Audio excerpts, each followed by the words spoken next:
I know this is going to happen in the next week, but if I see another tournament ever on this television or any of their associated programming, it will be too soon. What the? Can I just, before we start talking about the first match was Osprey and Felcher in the tournament, can I set the tournament up? We would be remiss in our standards as professional broadcasters if we didn't, for our audience who didn't pay attention to this tomfoolery, recap how these semifinal and final matches came together on this pay-per-view. So just so the people know, right? Right. Or you're with me. I didn't think that I thought it was an implied right. Well, I had to breathe because I'm a COVID survivor, goddammit. I thought it was an implied breath. I'm going to start a fucking GoFundMe. So I don't want to take it upon myself as a mere novice in these Blue League and Gold League and B Block and A Block and the H&R Block tournaments. I'm a novice. I want to go to a professional to explain to us, Brian Last, how these semifinal and final tournament matches came to be on this pay-per-view. I'm going to Uncle Dave. Oh, okay. This was written in the Wrestling Observer. Guy sent me this copy, but I don't know what. I guess it was the Observer that covered the Dynamite and Rampage tapings in New York's Hammerstein Ballroom. Because the way that Uncle Dave describes it as the show that they taped that night was built around setting up the Continental Classic semifinals. The booking came together strongly on the last show as every match had meaning. Are you ready to hear the meaning in the Gold League, Brian? Please. Well, when Will Ospreay lost to Ricochet, it seemed impossible for him to make it because he had to beat Brody King to finish with 9 points, and everyone figured Claudio Castagnoli would beat Commander and be at 12. If Ricochet beat Darby Allin, he'd be at 12, and they would be the 2 to go. If Allin beat Ricochet, Ricochet and Ospreay would tie at 9, and Allin would have beaten Ricochet and Ospreay, so he'd go with Castagnoli.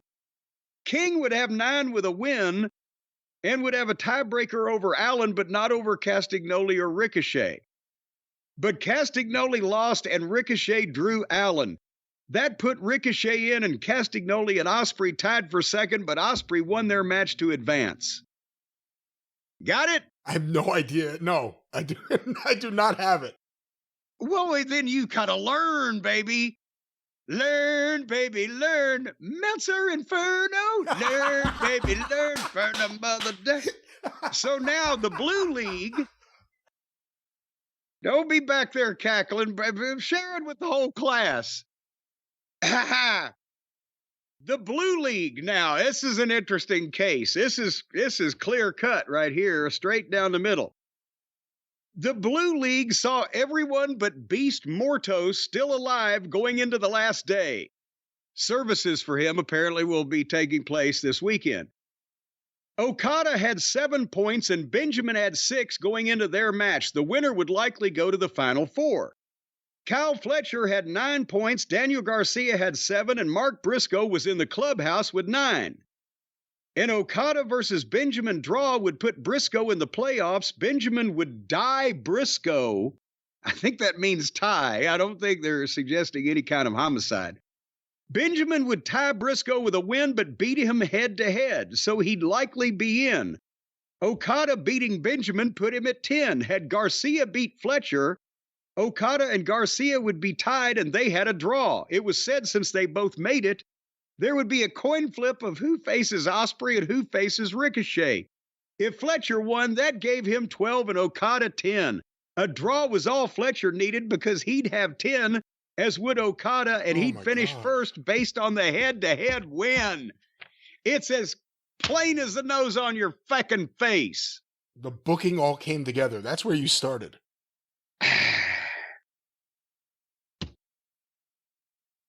So that's what they're trying to sell the people in fucking Cleveland. You brought up before the idea you don't want to see another tournament. The Owen Hart usually starts, what, in the spring? Oh, God. Right? I mean, that's the annual spring thing, and then this is it. And then I think there's other ones randomly throughout the year. This is clearly something Tony Khan loves. I'm sure he spends lots of times and lots of pads figuring out the outcomes and the points. Dave loves it too. I don't think it connects to the regular fan.